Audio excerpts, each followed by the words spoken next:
बहुत इंटरेस्टिंग बात है। पुलिस ने आपसे क्या कहलवा लिया उसकी कोई वैल्यू नहीं है, जीरो वैल्यू है। पुलिस ने आपको बुलाया पुलिस स्टेशन में, कहा मारूंगा कस के, बोल तूने चोरी की है।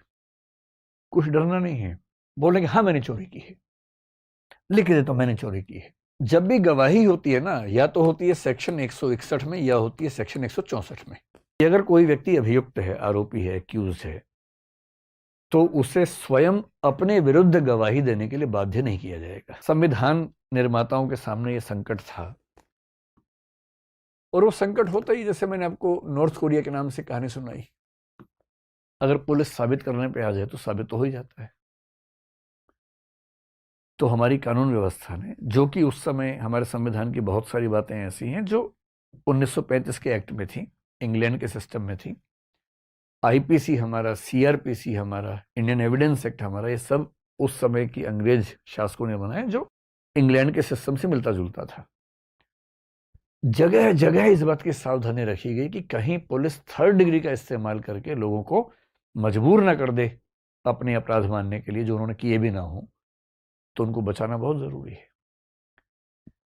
तो हमारे संविधान में, संविधान क्या है? संविधान का मतलब है सबसे महत्वपूर्ण और सबसे बुनियादी कानून जिस पर देश चलता है। बाकी भी कानून है, पर बाकी कानून उसके नीचे है, उसके अनुसार चलते हैं, लेकिन सबसे महत्वपूर्ण जो कानून होता है उसको बोलते हैं संविधान या कॉन्स्टिट्यूशन। हमारे कॉन्स्टिट्यूशन में एक आर्टिकल है 20, और उसका जो तीसरा भाग है 20, क्लॉज 3 जिसको बोलते हैं, उसमें एक वाक्य लिखा हुआ है, जिसका हिंदी सरल भाषा में भाव ये है कि अगर कोई व्यक्ति अभियुक्त है, आरोपी है, एक्यूज है, तो उसे स्वयं अपने विरुद्ध गवाही देने के लिए बाध्य नहीं किया जाएगा। Someone accused for any crime shall not be compelled to be a witness against himself. आप पर कोई आरोप लगा दिया किसी ने, आरोप तो कोई भी लगा सकता है, किस पे नहीं लगते आरोप। अब पुलिस ने कहा भाई तेरे ऊपर आरोप है चोरी का, इधर आ, तूने की है? आपने कहा नहीं। अच्छा, साइड वाले कमरे में चल। और वहां लाठी भाला तोप लेके आ गए, मार मार के अंत में आदमी को लगता है यार चोरी मान लेता हूँ, ठीक है, ये तो जान से मार देगा। हमने कहा हाँ मैंने चोरी की, मैंने चोरी की। बोले भाई हम तो पहले कह रहे थे, चल लिख के दे मैंने चोरी की। मैंने कहा मैंने चोरी की है। अदालत में देखा है, हाँ जी इसने चोरी की है, वो लिख के दे रहा है, बोल भी रहा है, रिकॉर्डिंग में है इसकी पूरे से। जज ने कहा अच्छा तुमने चोरी की है? आप कह रहे हैं हाँ जी मैंने चोरी की है, तो जाओ फिर 1 साल के लिए जेल में। हो गया फैसला, केस बंद, पुलिस इफेक्टिव है, जबरदस्त तरीके से काम चल रहा है। पर ऐसी व्यवस्था तो हम में से कोई नहीं चाहता। तो संविधान ने लिख दिया भाई कि अगर कोई व्यक्ति अभियुक्त है तो उसको अपने विरुद्ध गवाही देने के लिए बाध्य नहीं कर सकते।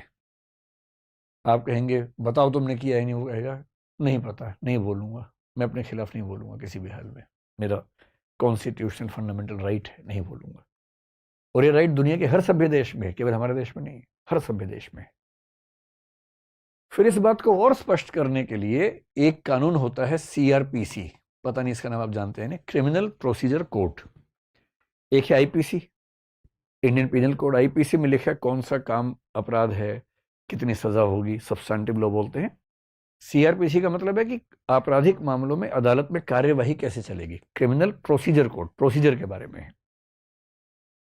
जब भी गवाही होती है ना, या तो होती है सेक्शन 161 में या होती है सेक्शन 164 में।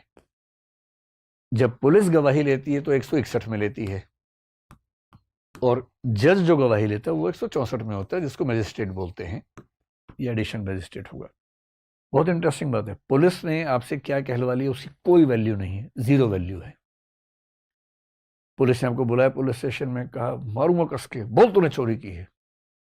कुछ डरना नहीं है, बोलेंगे हाँ मैंने चोरी की है, लिख दे तो मैंने चोरी की है। उसकी कोई वैल्यू नहीं है, 1% वैल्यू उसकी नहीं। गवाही की वैल्यू केवल तब है जब वो सेक्शन 164 के तहत हुई हो, और 164 के तहत गवाही जो होती है वो मजिस्ट्रेट के सामने होती है, और मजिस्ट्रेट यानी कि जज, जो क्रिमिनल मामले में जज होता है उसको मजिस्ट्रेट बोलते हैं। और वो आपको सबसे पहले बोलेगा कि देखिए कन्फेशन करने की जरूरत नहीं है जब तक आपका मन ना करे। कन्फेशन का मतलब आपने इकबालिया बयान की, हाँ मैंने जुर्म किया है। वो साफ साफ बोलेगा कि कानून व्यवस्था के तहत आप कन्फेशन करने के लिए मजबूर नहीं है, ये आपकी चॉइस का मामला है। हाँ मेरे सामने आप कन्फेशन करेंगे तो ये एक सबूत बन जाएगा आपके खिलाफ, आप नहीं करेंगे तो आपकी चॉइस है। हम बाध्य नहीं कर सकते आपको। और फिर वो गवाही लेगा, पूरी गवाही नोट करेगा। नोट करने के बाद उस व्यक्ति को पढ़ के सुनाएगा कि भाई ये नोट किया है, सुन लो, ठीक है? वो कहेगा हाँ ठीक है, तब साइन करेगा वो व्यक्ति खुद भी, और जज भी साइन करेगा उस पर। और मजिस्ट्रेट साइन करने से पहले एक पैराग्राफ लिखना होता है कि सारे नियम समझा दिए गए थे और मुझे पूरा विश्वास है कि इस व्यक्ति ने दबाव में आकर यह बयान नहीं दिया है, यह भी लिखना पड़ता है। तब होती है गवाही सेक्शन 164 में सही। और इसी कानून के सेक्शन 281 में ठीक से बताया गया कि गवाही की नोटिंग की प्रक्रिया क्या होगी। तो इन दोनों को मिला के काम किया जाता है। 161 में क्या है कि पुलिस इन्वेस्टिगेशन कर रही है। अब जो आईओ है, आईओ क्या होता है? इन्वेस्टिगेटिंग ऑफिसर, इन्वेस्टिगेशन ऑफिसर, जो इन्वेस्टिगेट करता है उस मामले को, उसको अधिकार है कि वो किसी को बुला सकता है।